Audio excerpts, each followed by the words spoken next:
Hello, my name is Bryce Tubbs. With me today is Joan Kling, and she's a certified professional coach, trainer, and keynote speaker. I am so excited to have this conversation.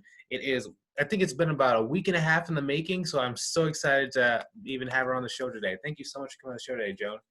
Oh my gosh, thanks for having me.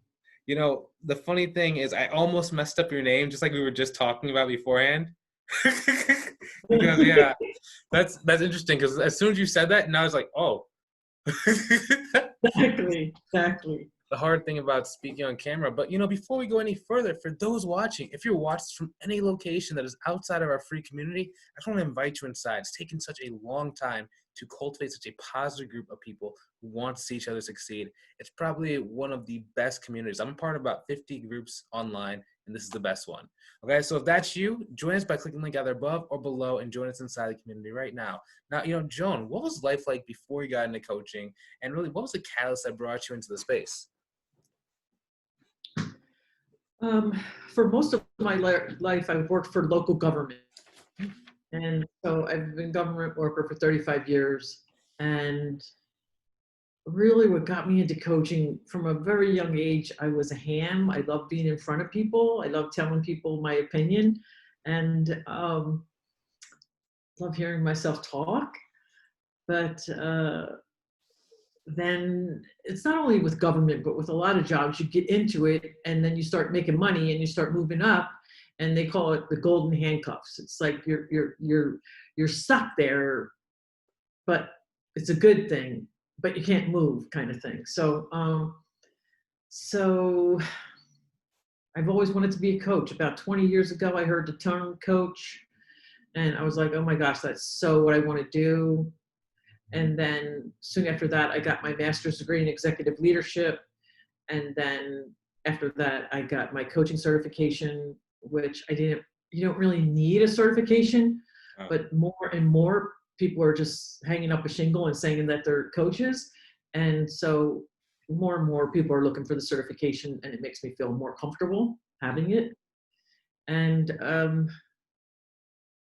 it's just a calling. It's something that has not gone away. It's a little voice or light inside me that won't go away. And when I'm coaching someone, Bryce, the only way I can describe it is I'm in touch with the divine.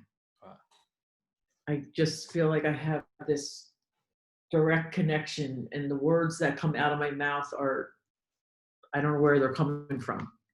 And the effect I have on people is just amazing, because I'll say, having this like crazy intuitive, it's not really kind of related, but thought, is it okay if I tell you? And then they'll say, yeah. And I'll say, like this one woman, I said, have you ever thought about being a teacher? I can see you like in front of a college classroom. And she's like, oh my gosh, yes, I have. And I've been putting that off. And it's not that I'm a psychic. I just have these thoughts, and I say, and then sometimes people go, no, that doesn't relate at all. So I just say, okay. Yeah, I think it might be called a prophet too, right?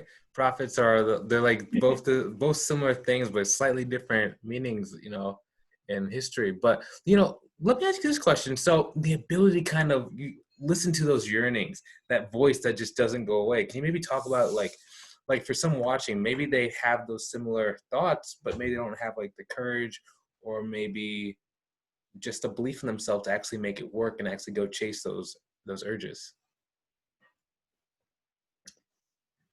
It has to do with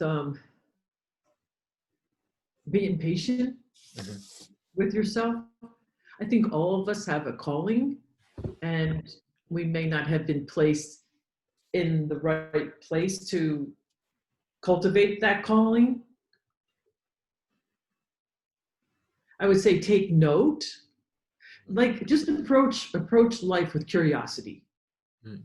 So, there's that thought again.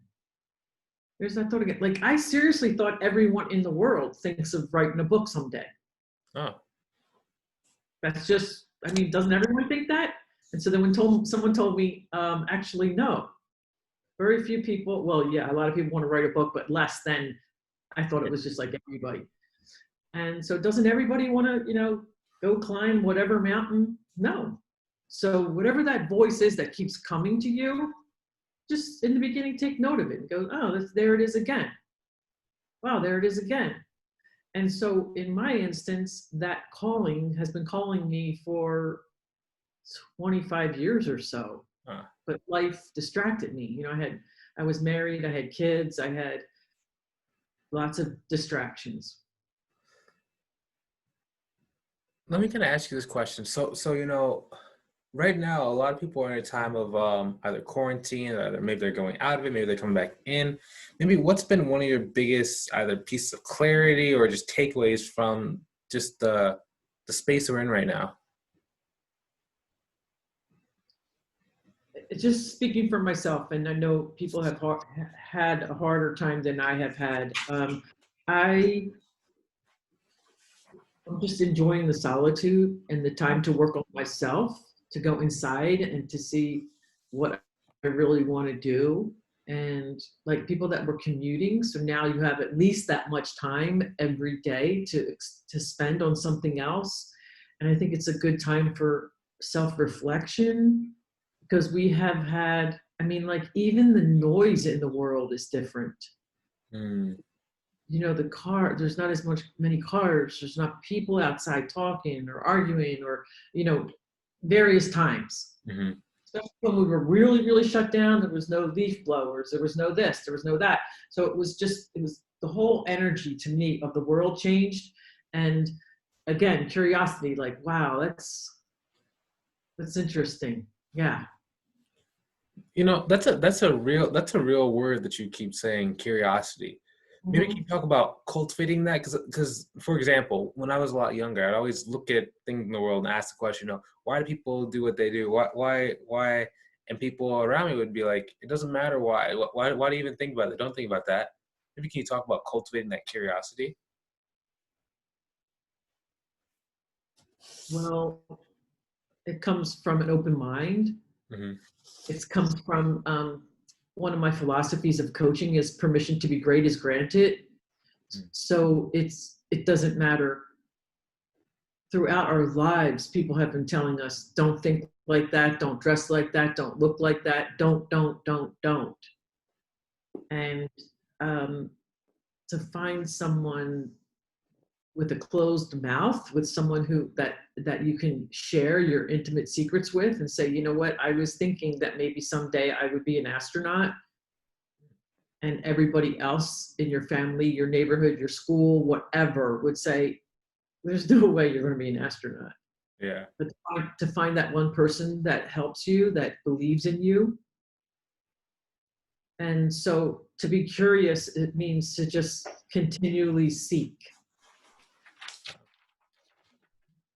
And I guess on some levels, not be satisfied.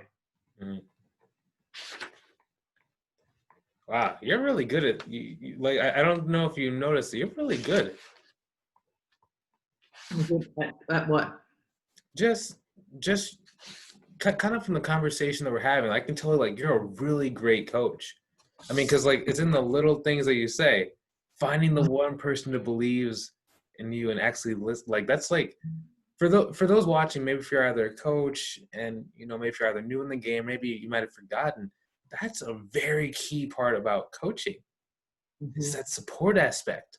And I think a lot of people kind of overlook that, and that might be one reason if you're watching this, you're not really getting the kind of clientele or client flow that you might be wanting. That could be a big reason why. Now kind of switching subjects, that cool board behind you, I think we talked about that beforehand. Can you talk about what that says, what it is? This is my coaching philosophy, and I call it PIES, P-I-E-S. The P stands for permission to be great is granted. And that comes from a lot of people and well-meaning people. Like if I said to my parents, I want to be an astronaut, they would want to protect me from the hurt of not being able to do that. So because of their own worldview. So they're not trying, it's not that they don't love me, it's just that they're like, oh honey, you're gonna, I don't think you can do that. So, and then imperfection is encouraged is the I. If you're going to be a leader, if you're going to do anything, if you're going to follow your dream, you're going to make mistakes. Yeah. And we just have to keep, um, just have to get up one more time, then you fall down. You know, and Michael Jordan has a saying that says, you're going to miss every shot you don't take. Mm. So, and you're going to miss some of them. Look at baseball. Since I mentioned Yeah. sports, look at baseball. Baseball, 50%. Yeah. And you are top of the game, Yeah. 50%. So to just embrace imperfection. And for me, like imperfection is, that's where growth is. That's where new idea, that's where like the child lives. Like when you were a child and you were like, oh yeah, let's go explore this. Let's try this. Let's mix this with this. And you just had the curiosity and you were willing to fail. Uh, Okay, so the next letter is E, eyes on self, which means that you just have to keep your eyes on yourself and stop comparing yourself to other people. mm. He or she is quicker than I. For example, when we first met and I saw all those guitars, I was like immediately into comparison. Immediately like, oh man, that is so cool. Man, I wish I had guitars. I wish I had played a. I probably could have played a guitar. I wonder if I could have ever been in a band. You know, maybe I could have been in Fleetwood Mac. You know, like comparing Uh, instead of just capitalizing on what I have, the gifts that I have. uh, Um, each one of them is more complicated than that, but and then the last thing that we briefly talked about is support system creation or having a tribe. mm. So I heard this thing on the internet, and it's the guy said, you know, join a tribe or create one. Mm. People that are like you, that look like you, that believe what you believe, so that you can excel and that you're all supporting. Very similar to the community that you have created. It's like a mastermind, Mm. and all of our brains come together. Just like right now, your and my brain is like one bigger brain. We would have together, we would have better ideas than alone. Yeah. Because something I said would trigger something in your brain that Yeah. I don't know how to explain it. I don't know how to explain it. I can just tell you I see it every day. Yeah. Synchronicities. Yeah.